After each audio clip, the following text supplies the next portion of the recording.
আহলে সুন্নাত ওয়াল জামাত এটা একটা আকীদার নাম। কিসের নাম?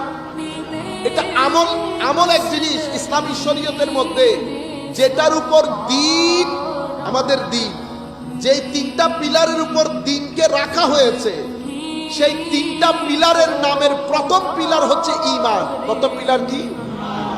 দ্বিতীয় পিলার ইসলাম, তৃতীয় পিলার ইহসান। কয়টা পিলার পেয়েছেন? এই তিনটা জিনিস হচ্ছে দ্বীনের পিলার। ঈমান আকীদার বিষয়, ইসলাম প্র্যাকটিসের বিষয়। প্র্যাকটিস মানে নামাজ, রোজা, হজ, যাকাত, এগুলা অনুশীলন করা। ইহসান আপনার নৈতিকতার বিষয়। তো তিনটা জিনিস কেন প্রয়োজন? কারণ মানুষকে আল্লাহ বানিয়েছেন যেভাবে, আমাদের দ্বীনের প্যাকেজও আল্লাহ দিয়েছেন সেভাবে।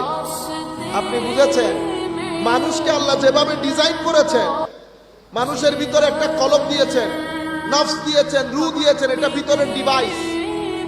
মানুষের ভিতরে আল্লাহ রাব্বুল আলামিন মানুষকে একটা বাহ্যিক শরীর দিয়েছেন।